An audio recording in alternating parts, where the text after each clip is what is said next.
সালামি কত হইছস? 5000 টাকা। হইছো? আমি সালামি 300 টাকা। আমি 5000 টাকা। আসসালামু আলাইকুম এভরিওয়ান, কি অবস্থা, কেমন আছেন? আশা করি সকলে ভালো আছেন and welcome to my channel. And এখানে হচ্ছে সেই সালামির একদম যে পরিমাণ সালামি পাইছে সবাই, কি বলবো। সালামি কত হইছস? 5000 টাকা।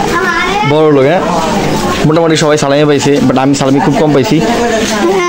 সালামি কত হইছো? আমি সালামি 300 টাকা। আমি 5000 টাকা। খাইছে সবার বাজারে তো বেশি কেন? আমি মাত্র 200 মান 300 হয়েছে মনে হয়। তো গাইজ আমরা এখন যাচ্ছি পুরার উদ্দেশ্যে এবং আমাদের সাথে আমাদের বড় ভাইরা। তারপর আমাদের যে পুরো এলাকাটা আমরা একটা রাউন্ড দিই এবং রাউন্ড দেওয়ার পরে দেখছিলাম যে আমাদের এলাকার মধ্যে পরিচিত মানুষদের সাথে দেখা করছিলাম এবং ঈদের শুভেচ্ছা বিনিময় করছিলাম। দিচ্ছে তার আসিফ ভাই তো দাও, আসিফ ভাই দেখ সালামি নজির সামান করুক।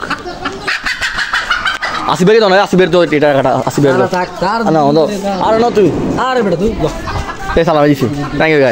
তারপর আমার যে বাইকটা সেটা নিয়ে বের হয়ে পড়ি আমার বন্ধু কল দেওয়ার কারণে, এবং আমরা তো আমাদের লোকেশন হচ্ছে এখানে বার্ড যাবো, কুমিল্লা বার্ডে, এবং এখানে গিয়ে আমাদের যারা ভাই ব্রাদার আছে বন্ধু সকলের সাথে দেখা হবে এবং ঈদের যে একটা আনন্দ এবং খুবই ভালো লাগতেছিল এবং আশেপাশের যে ঈদ ভাবটা আমরা সেটা উপভোগ করছিলাম, খুবই ভালো লাগতেছিল।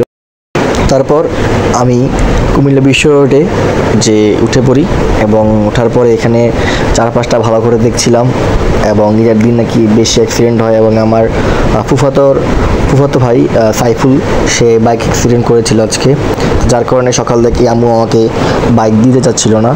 তো অনেক কষ্টে রাজি করি, আম্মুকে নিলাম, আম্মুর থেকে বাইকের চাবিটা অনেক কষ্টে নিলাম আর কি, এবং খুবই কষ্ট হয়েছিল আসলে। বাবা মারা অনেক টেনশন করে যে ছেলে সন্তানদেরকে নিয়ে যে, আর সাইফুলের জন্য সবাই দোয়া করবেন, আল্লাহ যেন ওকে সুস্থতা শেফায়াত দান করে।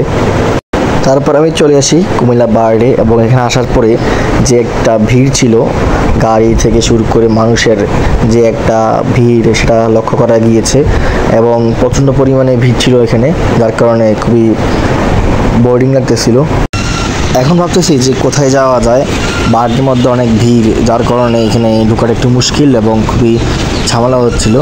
তো আমরা ভাবছিলাম যে কোথায় যাওয়া যায়, কোথায় গিয়ে একটু ঈদের আনন্দ উপভোগ করা যায় প্লাস কিছু ছবি তোলা যায়, সেটা আমরা ভাবছিলাম যে। তারপর আমি মাথা আসলো যে নির্জনে তো যাওয়া যায়, নির্জনের যে পরিবেশ এটা খুবই ভালো এবং এখানে অনেক পরিবেশটা সুন্দর আছে, ওইখানে তো গিয়ে ঘুরে আসা যায়। তারপর আমরা এখানে এসে কয়েকটা ছবি তুলে ফেলি এবং ছবি তুলতে আমাদের একটু ফুচকা খেয়ে ফেলি এবং এখানে যে প্রাকৃতিক যে ন্যাচারাল যে পরিবেশটা খুবই সুন্দর এবং ভালো লাগতেছিল এবং এখানের যে আশেপাশের ফিলটাই ছিল অন্যরকম এবং আমরা অলমোস্ট আমাদের অনেকগুলো ছবি তুলে ফেলেছি, যার কারণে আর কি আমরা এখন খাচ্ছি। তারপর এখান থেকে একটু ঘোরাঘুরি করে এবার চিন্তা করি কুমিল্লা ঈদগাহ মাঠ কিংবা টিএসপিতে গিয়ে একটু ঘুরবো এবং এখানে একটু আড্ডা মারি আমরা আবার বাসায় ব্যাক করব এবং যেই কথা সেই কাজ আমরা রওনা হয়ে পড়ি। তারপর আমি ও আমার বন্ধুরা আমরা সকলে চলে আসি কুমিল্লা ঈদগাহ মাঠে এবং এখানে খুবই সুন্দর বাতাস আসছিল এবং সকলে এখানে এসে পরিবার নিয়ে ঘুরতে এসেছে। তো সকল কিছু মিলে অনেক ভালো লাগতেছিল। সো গাইস আজকের মতো ব্লগটা এখানে শেষ করছি। সকালে ভালো থাকবেন, সুস্থ থাকবেন। আসসালামু আলাইকুম। চ্যানেলটা সাবস্ক্রাইব করে দিবেন।